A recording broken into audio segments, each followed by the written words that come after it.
اعوذ باللہ من الشیطان الرجیم بسم اللہ الرحمن الرحیم ووصینا الانسان بوالدیہ، تاکید کی انسان کو اس کے والدین کے بارے میں احسانہ، کہ اس کے ساتھ احسان کی روش، نیک سلوک، خدمت۔ اور اس میں بھی خاص طور پر والدہ کا معاملہ جو ہے یہ سورہ بنی اسرائیل میں بھی ہے اور یہاں بھی ہے۔ وہاں بھی آیا تھا ووصینا الانسان بوالدیہ حملتہ امہ وہنا علی وہن وفصالہ فی عامین۔ تو والدین میں جو ہے والدہ کا حق فائق ہے والد کے حق پر، ویسے دونوں کے ساتھ اس نے سلوک ہو، دونوں کا ادب ہو۔ وَإِمَّا يَبْلُغَنَّ عِندَكَ الْكِبَرَ أَحَدُهُمَا أَوْ كِلَاهُمَا فَلَا تَقُل لَّهُمَا أُفٍّ وَلَا تَنْهَرْهُمَا وَقُل لَّهُمَا قَوْلًا كَرِيمًا، یہ ہم پڑھ چکے ہیں۔ لیکن یہاں بھی اور وہاں بھی خاص طور پر والدہ کا، اس لیے کہ مشقت جو ہے وہی پیدائش میں ساری کی ساری مشقت جو ہے ماں کی ہے، باپ کا کیا حصہ ہے؟ وہ تو ایک کوئی اس کی لذت کا لمحہ ہوتا ہے، وہ اس کے اندر اس نے وہ مون ٹپکائی اور فارغ۔ اب وہ ساری مصیبت کون جھیل رہی ہے؟ وہ عورت جھیل رہی ہے، ماں جھیل رہی ہے۔ سارا پریگننسی کا دور جو ہے اس میں، ابتدائی دور جو ہے اس میں اسے جی متلا رہا ہے، الٹیاں آ رہی ہیں، چیزوں سے نفرت ہو رہی ہے۔ پھر جب بوجھل ہو گئی ہے، جسم بوجھل ہو گیا ہے، بوجھ اٹھائے ہوئے ہے، پھر وضع حمل کی مشقتیں ہیں، وہ درد ذیل ہے، پھر اس کو دودھ پلانا ہے 2 سال تک، اس کے جو اس کو دند ہے اس کو صاف کرنا ہے، پوتڑے دھونے ہیں، یہ سارے کام کون کر رہا ہے؟ ماں کر رہی ہے۔ باپ کا تو اس میں حصہ ڈائریکٹ نہیں، انڈائریکٹ ہے، کہ بہرحال وہ کمائی کرتا ہے، پرووائڈ کرتا ہے، یہ بات دوسری ہے۔ لیکن جو مشقت ماں کی ہے، اسی لیے حدیث میں آتا ہے کہ ایک صحابی نے حضور سے سوال کیا کہ میرے حسن سلوک کا سب سے اولین مستحق کون ہے؟ آپ نے فرمایا تمہاری والدہ۔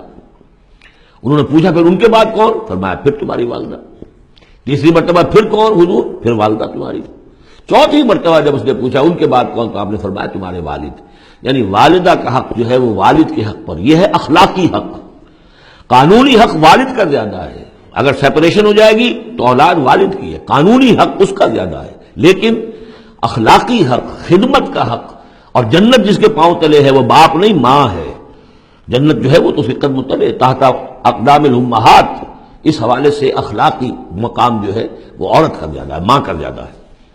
فرمایا حملتہ امہ کرہا ووضعتہ کرہا، اس کی ماں نے اسے اٹھائے رکھا اپنے پیٹ میں تکلیف جھیل کر، اور پھر اس کو وضع حمل ہوا، اس کو جنا تکلیف کے ساتھ۔ وحملہ وفصالہ 30 شہرا، اور اس کا یہ حمل اور پھر دودھ پلانا یہ لگ بھگ جو ہے 30 مہینے ہوتے ہیں۔ حتی اذا بلغ اشدہ، یہاں تک کہ جب وہ اپنی پوری قوت کو پہنچتا ہے، بلوغت کو پہنچتا ہے۔ اور یہاں سے بلوغت سے مراد جو ہے وہ نفسیاتی بلوغت ہے، ذہنی اور نفسیاتی بلوغت۔ ایک جسمانی بلوغت ہوتی ہے، وہ تو 16 17 18 اس سال کے اندر آدمی جو ہے وہ پورا بالغ ہوتا ہے، لیکن جسمانی بلوغت نہیں۔ یہاں جو ہے 40 برس کا ذکر آ رہا ہے، حتی اذا بلغ اشدہ وبلغ 40 سنۃ، جب وہ 40 برس کا ہو جاتا ہے۔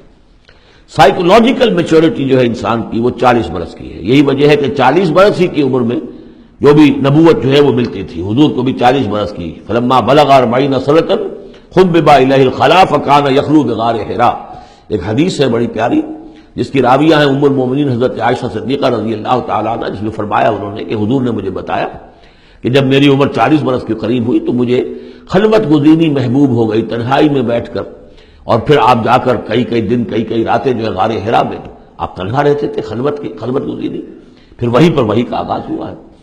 تو 40 برس کی عمر، اگرچہ استثناءات ہیں، حضرت یحییٰ کے بارے میں ہم پڑھ چکے ہیں سورہ مریم میں، آتیناہ الحکم صبیہ، بچپن ہی میں اللہ نے انہیں حکمت عطا فرما دی، اور ان کو جو بھی وہ میچورٹی ہے اللہ نے بہت ابتدائی عمر میں عطا فرما دی۔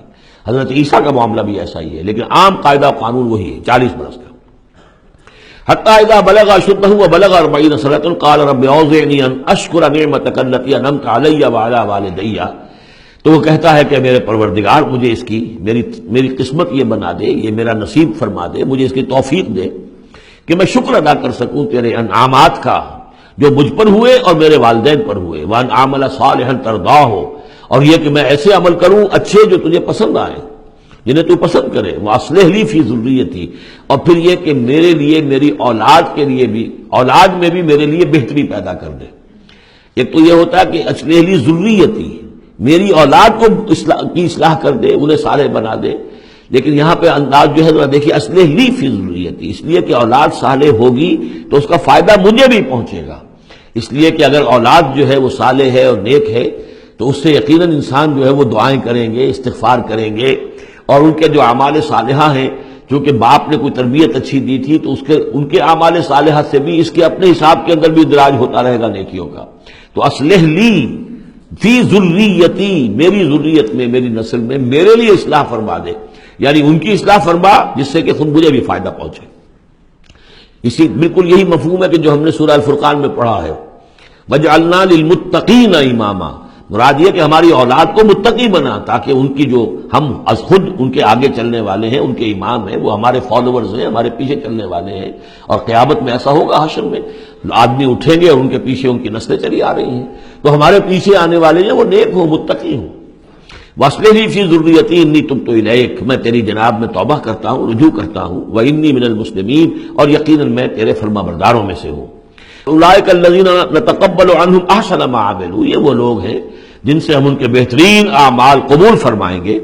ونتجاوز عن سیئاتہم، اور اگر کوئی خطائیں ہوں گی، کوئی چیز ان کے اندر کمزوری کا پہلو بھی ہوگا، ہم اس سے درگزر فرمائیں گے.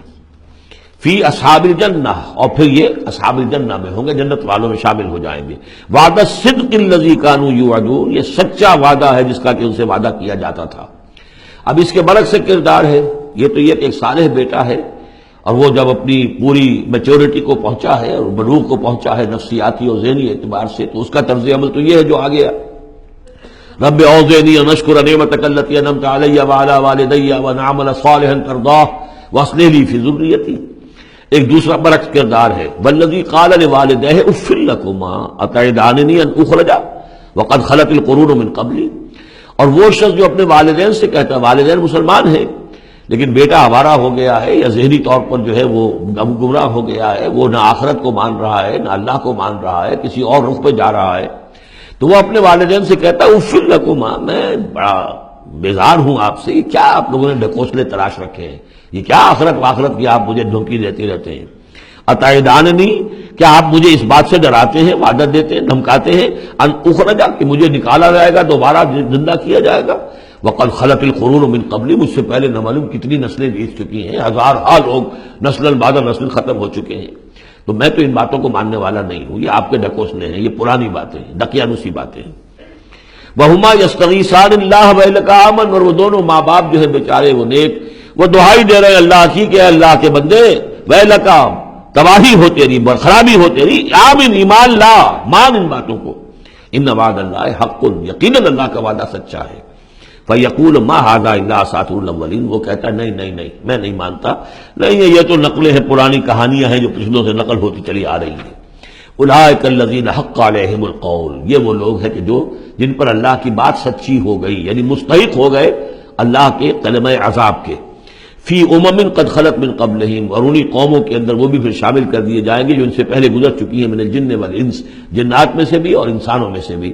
انہم کانوا خاسرین، یقیناً وہی لوگ ہیں کہ سارے والے برباد ہونے والے. وَلِكُلٍّ دَرَجَاتٌ مِّمَّا عَمِلُوا، اور سب کے لیے درجے اور مقامات معین ہوں گے ان کے اعمال کے اعتبار سے. وَلِيُوَفِّيَهُمْ، اور تاکہ اللہ تعالیٰ پورا ان کے اعمال، وَلِيُوَفِّيَهُمْ أَعْمَالَهُمْ وَهُمْ لَا يُظْلَمُونَ، پورا ان کو دے دے گا ان کے اعمال کا بدلہ، اور ان پر کوئی ظلم نہیں ہوگا، کوئی حق تلفی نہیں ہوگی. وَيَوْمَ يُعْرَضُ الَّذِينَ كَفَرُوا عَلَى النَّارِ، اور جس دن کہ یہ کافر پیش کیے جائیں گے آگ پر، اور اس وقت ان سے کہا جائے گا اذهبتم طیباتکم فی حیاتکم الدنیا واستمتعتم بها، دیکھو بھائی تم نے اپنے جو مزے لینے تھے، لوٹنے تھے، عیش کرنے تھے، وہ تم دنیا کی زندگی میں کر چکے ہو. تم نے وہاں حرام خوریاں کی، حلال اور حرام کی تمیز کو ختم کیا، تم نے وہاں عیش کیے. اذهبتم طیباتکم، اپنی مزے کی چیزیں جو ہے وہ تم لے جا چکے. فی حیاتکم الدنیا، تم اپنی دنیا کی زندگی میں، واستمتعتم بها، اور اس سے تم نے بہت فائدہ اٹھا لیا. فَالْيَوْمَ تُجْزَوْنَ عَذَابَ الْهُونِ بِمَا كُنتُمْ تَسْتَكْبِرُونَ فِي الْأَرْضِ بِغَيْرِ الْحَقِّ، تو آج اب تمہیں بہت ہی اہانت آمیز عذاب دیا جائے گا، ذلت کا عذاب، بسبب اس تکبر کے جو تم کرتے رہے ہوئے زمین میں ناحق. وَبِمَا كُنتُمْ تَفْسُقُونَ، اور جو تم نے وہاں پر نافرمانیاں کی ہیں اور ہمارے احکام کو توڑا ہے.